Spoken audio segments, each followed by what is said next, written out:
दोस्तों, आज का हमारा टॉपिक है हमारे मुंबई के सिंघम मिस्टर तुकाराम मुंडे जी, जो कि एक्शन मोड पे आ गए हैं। एक से एक स्टेप ले रहे हैं, लेकिन आपको ये भी जानना जरूरी है कि वो जो स्टेप ले रहे हैं वो सब कायदा कानून के हिसाब से ले रहे हैं।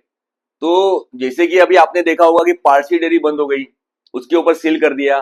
सीसीआई जो क्लब है, सबसे मुंबई का सबसे बड़ा क्लब है, वो उन्होंने सील कर दिया। प्लस बहुत सारे प्राइवेट होटल्स हैं जो कि रूल के हिसाब से नहीं चल रहे थे, उनके ऊपर उन्होंने बंदी लाई है। तो ये सबसे अच्छा है, ये हमारे हेल्थ के लिए भी अच्छा है कि हमको मिलावटी खाना ना मिले, हमको अच्छा खाना मिले। एक और रिसेंटली आपको बता रहा हूँ न्यूज कि उनको हाई कोर्ट ने अभी बुलाया था रिसेंटली, और उनको पूछा कि आप प्राइवेट होटल्स में एक्शन ले रहे हैं, आप गवर्नमेंट इंस्टीट्यूट या गवर्नमेंट होटल्स या कैंटीन में क्यों ना ले रहे हैं। तो आपको बताऊं, 24 घंटे के अंदर उसी हाई कोर्ट की बिल्डिंग के कैंटीन में उन्होंने एक्शन लिया है, और वहां पे उन्होंने जांच की। जांच में पाया गया कि वो जो रूल्स थे, रूल के हिसाब से वो फॉलो नहीं कर रहे थे, तो वो भी उन्होंने सील कर दिया है।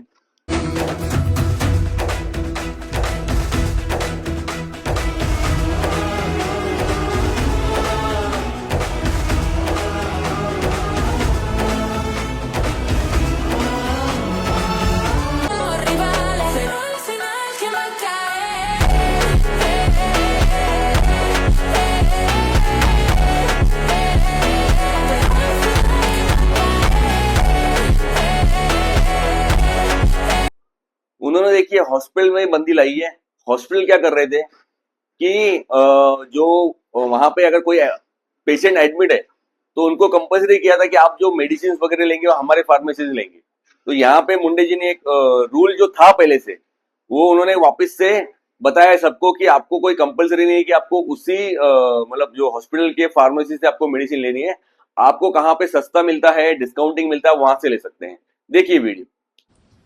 वापरलेल्या खाद्यतेलाचा पुनर्वापर करता येणार नाही, की रियूज बऱ्याच वेळेस करतात. तर फसायच्या ज्या रुको गाईडलाईन आहेत, RUC रुको गाईडलाईन्स आहेत, त्या गाईडलाईन्सचं इम्प्लिमेंटेशन करणं बंधनकारक आहे. आणि 25 TPO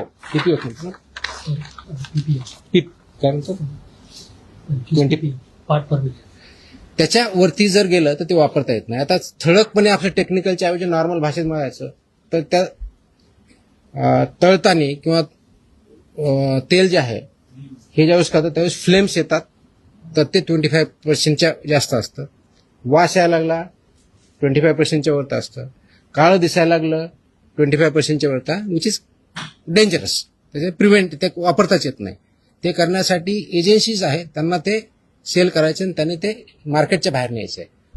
एकाने कोणतरी विकायचं, दुसऱ्याकडे वापरायचं किंवा दुसऱ्या यूज. और ये देखिए पतंजलि के ऊपर भी एक्शन लिया है, बिकॉज वो जो इन्फॉर्मेशन है वो मिसलीड कर रहे थे.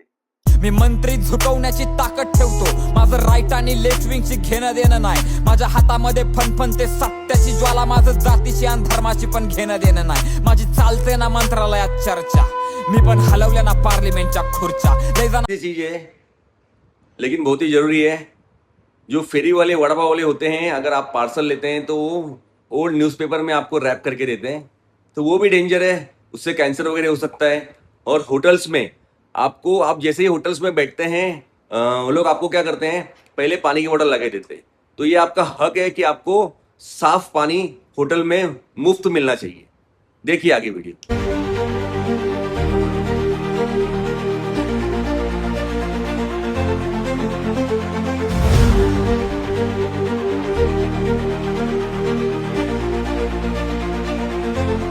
होंगे कि बहुत लोगों को कैंसर वगैरह हो रहा है, तो उसका रीजन ये भी है कि हम लोग मिलावटी खाना खा रहे हैं. तो ये भी मुंडे साहब जल्द से जल्द बंद करने वाले हैं. देखिए वीडियो. माझ्या मुलानं, माझ्या नवऱ्यानं कधी तंबाखू खाल्ली नाही, सिगरेट पिली नाही, त्याला कोणतं व्यसन नाही, इव्हन चहा सुद्धा पित नाही, तरी त्याला हार्ट अटॅक आला, त्यांना कॅन्सर झाला. आणि याच्यावर उत्तर हेच असतं की याचं काही कारण सांगता येत नाही. त्याचं कारण आपण जे खातो आणि राहतो त्याच्यामध्ये.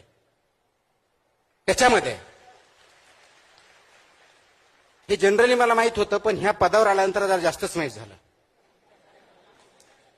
की दुधापासून, वड्यापासून, बाजरीपासून तेलापर्यंत असा एकही पदार्थ नाही की त्याच्यामध्ये भेसळ आढळत नाही. आणि आपण काय म्हणतो हॉटेलमध्ये गेलो, अरे मला चांगलं जेवण दे, स्पायसी दे. इकडे तर्री पण काहीतरी इकडे एक मोठा प्रकार आहे, ते दे. नागपूरला तर कोणतं ते चिकन काय असं सावजी, म्हणजे सावजी जर माझ्यासारखं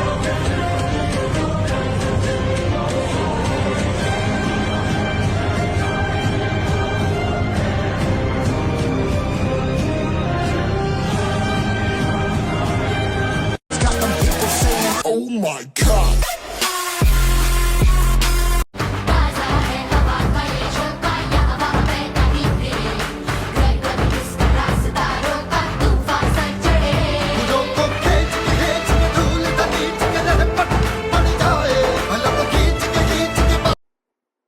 तुकाराम जी ने, मुंडे जी ने हमको ये बात बता दी है क्लियरली कि हमारा हक क्या है और हमको हमारे हक के लिए कैसा लड़ना चाहिए.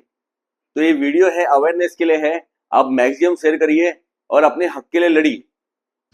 अजून एक आदेश मी आज पारित केलेला आहे.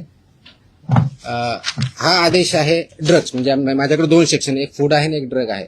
हा आदेश आहे की बऱ्याच ठिकाणी आमच्याकडे कंप्लेन येतात, माहिती भेटते की हॉस्पिटलमध्ये कुणी पेशंट ऍडमिट जर असेल आणि त्याला जे काही औषधी लागत असतील तर ते त्यांच्याच फार्मसीमधून घ्यायचे, अशा काही कंप्लेंट असतात आमच्याकडे. By law they cannot force any hospital तिथूनच घ्यायचं मॅन्डेट नाही आहे. त्याचे आदेश आम्ही जारी केलेले आहेत. आदेश त्याची पाहिजे तो कॉपी आम्ही प्रेस कदाचित उद्या देऊ, दिली का त्या, पण माहितीसाठी म्हणून देतोय की ऑलरेडी केले की असं त्यांना करता येत नाही. कोणत्याही पेशंटला जर बाहेरून आणायचं हा त्यांचा चॉईस आहे. यू कॅनॉट फोर्स एनीबडी की तुमच्याच फार्मसीमधून किंवा ह्याच फार्मसीमधून किंवा त्याच फार्मसीमधून घ्या, हे तुम्ही पेशंटला फोर्स करू शकत नाही. हे आम्ही सगळ्यांना ऑर्डर काढलेली आहे आणि इट विल बी इन्फोर्स्ड, कारण तो सिटिझन्सचा किंवा पेशंटचा राईट आहे कुठून परचेस करायचा. त्यांना